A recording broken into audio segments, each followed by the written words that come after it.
Hola a todos, bienvenidos a un nuevo vídeo en el canal de Efficient Training. Soy Carlos Gracia y bueno, hoy en este vídeo me gustaría traeros un tema que está de actualidad, ya que justamente ayer la Liga ACB sacó un comunicado que dicen que tienen la intención de, bueno, pues que se decida el campeonato, ¿no? La fase final, con solo los 12 primeros equipos que había en la clasificación, haciendo dos grupos, no sé si lo habéis visto, de 6 equipos en cada grupo.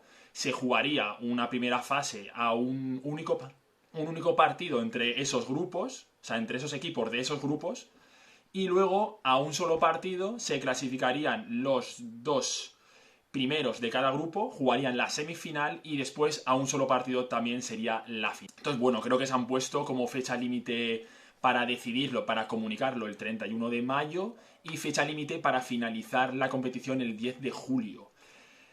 Es decir, que si ellos deciden el 31 de mayo que se va a reanudar, también comentaron que iban a dejar como mínimo 3 semanas de preparación, ¿sí? Pues igual, las 2 primeras semanas juegan esos 5 partidos, que sería una semana 3 y otro 2, más o menos, y en la última, pues semifinal y final. No lo sé cómo lo quieren hacer. El tema es, no quiero entrar en el debate de si es justo o no para los equipos que estaban en otra clasificación, o sea, por debajo del puesto número 12, bien, no quiero entrar en esa polémica porque no es mi tema. Yo lo que quiero hablar aquí un poco es en entrar en el debate tanto de, bueno, de la NBA en su caso, pero de la ACB, en este caso porque ya han sacado un comunicado de si es seguro o es viable para los jugadores estar en la forma física que necesitan para competir. Bueno, el estado actual es que llevamos 6 semanas de confinamiento y está claro que la realidad de muchos jugadores de élite es que están en sus casas, les han dejado una bicicleta estática para hacer cosas en casa.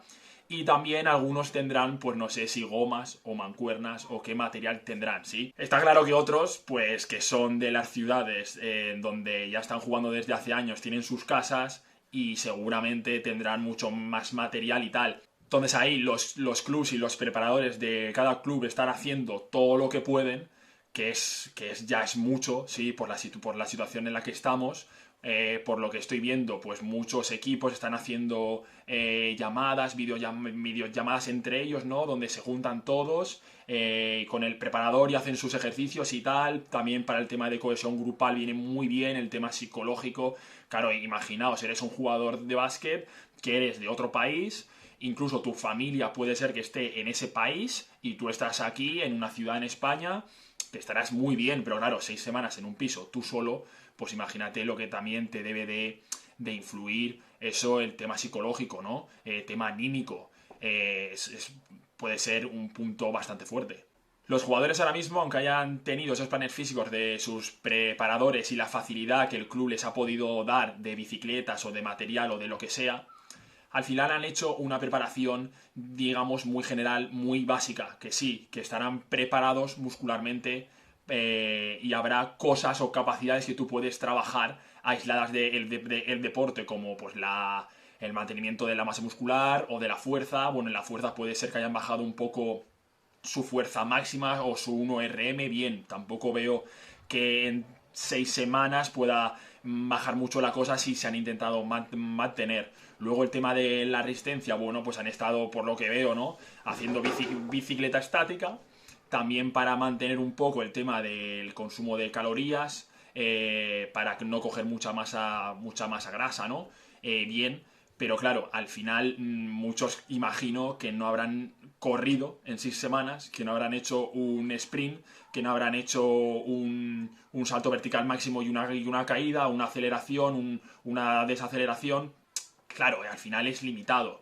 Entonces, han podido hacer como digo, una preparación básica muy buena, pero al final la preparación específica de la pista o de estímulos un poco más fuertes, eso lo están perdiendo, ¿sí? Y al principio, por 15 días, pues no pasa nada, pero ya es que llevamos 6 semanas y no se sabe si de momento esto se va a alargar a 8 semanas, porque tengo entendido que han dicho que van a alargarlo 15 días más y veremos a ver si no se alarga aún más. Así que nos podemos ir a las 8 o incluso a las 10 o a las 12 semanas. Vamos a ver.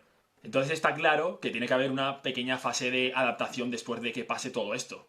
Pero claro, como bien dice en el comunicado, van a dejar un mínimo de 3 semanas. Pero en el caso de que sean 3 semanas, yo no pienso que puedan tener las adaptaciones, por supuesto, tener el mismo nivel físico que tenían antes, ni el mismo rendimiento, y luego las adaptaciones que puedan conseguir, sobre todo el tema, como he comentado antes, de tendones, de articulaciones, que no están acostumbrados a hacer esa fase de acortamiento, o sea, de estiramiento y de acortamiento que se hacen en las arrancadas, en las frenadas, en los cambios de dirección, las caídas, los impactos, todo eso tiene que haber una adaptación previa, y 3 semanas me parece demasiado corto. También hay que tener en cuenta que me podéis decir, sí, pero es que los jugadores cuando es pretemporada hacen partidos. Sí, vale, pero son amistosos. Aquí estamos hablando de que se va a reanudar la competición y se van a jugar desde el primer minuto el campeonato de liga, y además también hay que tener en cuenta que muchos equipos se van a jugar estar o no en competiciones europeas. ¿Por qué? Por lo que yo tengo entendido, después va a haber como una clasificación final y ahí ya va a haber por el que va a ir a la Champions, el que va a ir a la Eurocup, bueno, y lo de la Euroliga, que con el tema de las licencias y tal está más o menos claro, pero también hay muchos equipos que se estarán jugando el ir a competiciones europeas, que eso también sabéis que, bueno, que tiene unas consecuencias económicas y de patrocinios y de televisión y tal. Entonces, bueno, tienen que competir desde el primer momento, se supone que a tope. Entonces el tema es que tenemos claro que hay unas adaptaciones que se han perdido. El problema es que, por lo que he visto y por lo que he leído, una situación así no se ha dado nunca. Eso es la incertidumbre que hay ahora mismo, ¿no? Esos jugadores, cuando vuelvan, ¿en qué estado van a volver? ¿Sí? Bueno, he estado viendo y, bueno, hubo un caso en la NBA que hubo un lockout, no sé si os acordáis, en la temporada 2011-2012, donde tengo aquí apuntado que se jugaron 66 partidos en 124 días. Es decir, un partido cada 185... O sea, un partido cada 1.85 días, ¿sí? Normalmente, en la temporada normal, se suelen jugar un partido cada 2,1 días, ¿bien? Parece que no es mucha diferencia, pero significa que hay muchos más back-to-backs, ¿bien? Que en el segundo, además, se ha estudiado que hay 3,5 veces más lesiones, ¿bien? O sea, que al final es peligroso jugar muchos back-to-backs, y también, bueno, como hay más partidos en menos tiempo, pues hay menos tiempo de recuperación. Esto ha añadido a que hubo una pretemporada más corta con los equipos, porque en todo el proceso, cuando pasó lo del lockout, hay como una huelga, entonces los jugadores no pueden acceder ni a las instalaciones del equipo, ni pueden tener contacto con los preparadores o con los entrenadores de los equipos. Porque la pretemporada luego con los equipos fue muy corta. Entonces, claro, no tenían esa preparación específica que te lo da la pista, que te lo da el movimiento, el estar allí jugando, el estímulo, ¿sí? El tener que cambiar de dirección, el tener que chocar, el tener que acelerar, el tener que frenar, el tener que caer cuando un jugador te choca, etcétera, etcétera. Todos estos estímulos se ganan en la pista. Entonces, no es el mismo caso, porque ellos se podían estar preparando en sus casas o en su ciudad con su entrenador personal y tal. Entonces, bueno, durante esa temporada en la NBA, no sé si os acordáis, donde Ricky Rubio se lesionó el cruzado, Derrick Rose se lesionó también. Derrick Rose se lesionó en el primer partido de los playoffs. También en el primer partido de los playoffs se lesionó Baron Davis, el cruzado. Se lesionó Iman Shumpert, también el cruzado. Es decir, se detectaron bastantes lesiones justo antes de empezar los playoffs, en esa fase y en los primeros partidos de los playoffs. Esto lo que puede indicar es justamente lo que he dicho antes, pues que los jugadores no estuvieran demasiado preparados, porque la pretemporada fue más corta, porque hubieron muchos más partidos en menos días, por lo cual la carga fue mucho mayor, que al principio igual no se notó, pero cuando fueron pasando los partidos, pues como os digo, había más lesiones, ¿no? Entonces, bueno, y además, claro, como había menos partidos, los equipos se lo jugaban todo mucho antes, entonces los jugadores no se podían ausentar tanto como ahora, que últimamente ya sabéis, bueno, pues LeBron, Kawhi Leonard, de estos jugadores que se dosifican bastante durante la temporada, pero en verdad lo que están haciendo es descansar o hacer un trabajo que les prepare después para estar mejor en la fase final en los playoffs. Ese año pues no se podía hacer porque los jugadores, pues al haber menos partidos, eran todos mucho más importantes, ¿sí? Entonces, bueno, os voy a poner por aquí unos gráficos de unos estudios que hubo comparando las lesiones de los años anteriores en la NBA y de ese año el lockout. Y parece ser que las lesiones totales, no hubo mucha diferencia, ¿sí? Aunque sí que es verdad, claro, dice que hubo más lesiones en menos días, también había más partidos, es lógico. Luego hay otros estudios que también nos han estudiado la gravedad de cada lesión, ¿sí? Y sí que así se ha estudiado que, como veis, en los dos anteriores temporadas, las lesiones seguían como un patrón, ¿no? ¿Sí? Las probables había muchos más, ese 60%, las cuestionables el 20 y pico por ciento, las dudosas el 6% y las que están fuera de temporada entre un 6 y un 7%. ¿Y qué pasó en el lockout? Pues que las probables se mantuvieron, incluso bajaron, ¿sí? Las cuestionables subieron un poco, pero tampoco es significativo. Las dudosas se mantuvieron igual y en las graves sí que hay un cambio significativo porque es el doble, ¿sí? Es un 12% de las graves que son, pues como os he dicho antes, lesiones de ligamento cruzado o Aquiles, que también hubieron bastantes, o lesiones donde estás más a unos meses fuera, ¿sí? También hay un estudio del 2011 que lo he sacado, bueno, de este perfil que os pongo aquí, que es muy interesante, donde hace un estudio del lockout pero de la NFL. Entonces pasó lo mismo, en el lockout en la NFL fue pues igual, tuvieron una pretemporada más corta, el training camp como le llaman ellos, y hubieron muchas rupturas de Aquiles, sobre todo en las primeras jornadas de la pretemporada y de la liga. ¿Sí? Como que estallaron. Muchos, en los años anteriores había roturas de Aquiles, pero digamos que más repartidas en el tiempo, ¿no? Pero aquí se concentraron todas en la pretemporada y en los primeros partidos de la temporada. También hay que tener en cuenta que en este estudio también se aclara que fueron sobre todo los jugadores novatos o que tenían menos experiencia, porque se ve que en la NFL hacen un training camp y antes de eso hacen un training camp especial como para los novatos, para los rookies, porque el salto, digamos, de la NCAA a la NFL es como enorme. Entonces hacen como una adaptación para ellos y cosa que este año no se hizo.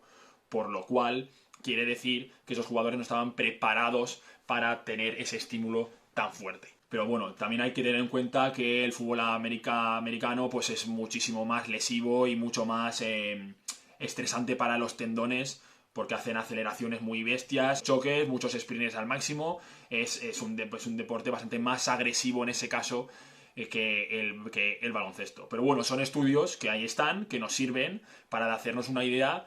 Yo no digo que se vayan a romper todos los jugadores, bien, no quiero ser catastrofista, pero hay que tenerlo en cuenta que, como os he dicho antes, los jugadores han tenido una preparación básica en sus casas. Es verdad que también cuando se paró los jugadores estaban en plena competición, por lo cual esas adaptaciones ya las tenían ganadas, por lo cual en estas 6 semanas, pues bueno, ¿habrán perdido algo? Sí. ¿No estarán en su total esplendor ni en su máximo estado de forma? Pues no.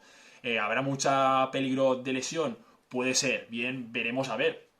Porque se puede alargar bastante, o que la ACB diga, oye, pues se va a hacer y en vez de 3 semanas tenéis pues 5 o 6 semanas. Oye, pues vamos a ver lo que pasa. Ahora mismo los jugadores, las capacidades básicas de fuerza, de estabilidad, de resistencia, de movilidad, supuestamente ya las están entrenando, ya las han mantenido. Entonces ahora lo que yo haría sobre todo al volver es recuperar esa capacidad neuromuscular y sobre todo la capacidad que tienen los músculos y los tendones de absorber y de generar energía. ¿Vale? Ya os he explicado en otros vídeos que es como una goma elástica, que tú la coges, la estiras, la sueltas, entonces tú sales en propulsión. Entonces, si tus tendones no están preparados, la goma, digamos, por este confinamiento está gastada, tiene hilos rotos, tú cuando vayas a absorber, que es cuando se estira, bien, pues si esos tendones no están fuertes, se puede romper, bien, o se puede deshilachar más. Entonces, esta repetición de estiramiento, acortamiento, estiramiento, acortamiento, si esa musculatura, si esa banda, ese tendón no está engrosado, no está fuerte, hay más peligro de ruptura, ¿bien? Y además no van a ser capaces de salir con tanta propulsión. Un buen trabajo en el tema de los gemelos, el tema de los glúteos, sí, bueno, el de los gemelos ya os puse en los consejos del confinamiento que era muy importante trabajar los gemelos porque es una musculatura que si tú no le das estímulo, es una musculatura que se pierde muchísimo, ¿sí? El problema es, claro, ahora estamos en casa, no estamos andando tanto, no le estamos dando además ese estímulo de saltar, que es lo que hace que el sóleo, los gastrocnemios, ese tríceps sural se estimule. Entonces esa musculatura se pierde muchísimo si no la estimulas en casa, pues con extensiones de gemelos o con saltos fuertes y repetidos. Y también muy importante, que también os lo puse en el vídeo, el tema de los glúteos, que es un complejo que también necesita estímulo porque hemos estado mucho tiempo sentados y tumbados y ahora lo tenemos como desinhibido, lo tenemos aplastado. Entonces, ¿qué pasa? Que cuando los jugadores vayan a hacer una extensión de su cadera, al arrancar, puede ser que los isquios hagan demasiado trabajo, ya que esos glúteos ahora mismo no están acostumbrados a estar activos, ¿sí? Entonces, claro, pues más tensión en los isquios y más problemas y más oportunidades de que haya una ruptura o una sobrecarga en los isquios, ¿sí? También, ¿qué es lo que habría que hacer o qué es lo que yo aconsejaría? Pues que hubiera muchas rotaciones, ¿sí? Que ningún jugador jugara más de 20 minutos o 25 minutos como máximo, ¿sí? Luego, también, como quieren hacerlo todo en una misma sede, sería súper importante controlar la nutrición de los jugadores. Si tú los tienes todos concentrados en un sitio, puedes llevar la nutrición súper estricta, lo cual se ha demostrado que es súper importante, sobre todo para acelerar el proceso de recuperación.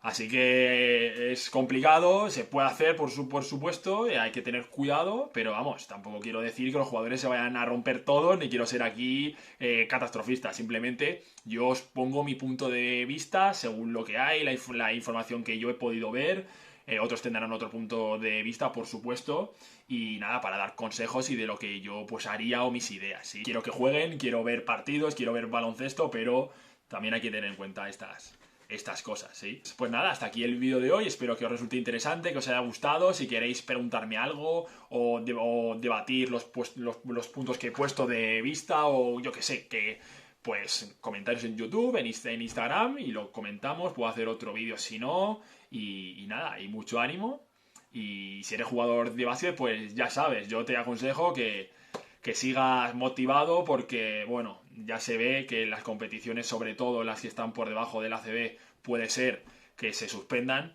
Así que ánimo porque tu mentalidad ahora tiene que estar puesta ya, si no en la siguiente temporada, que sé que cuesta hacer ejercicio en casa, pero intentad manteneros porque tanto tiempo sin hacer nada luego os va a costar mucho más, ¿bien? Así que bueno, gracias por vuestra visita y nos vemos en el próximo vídeo.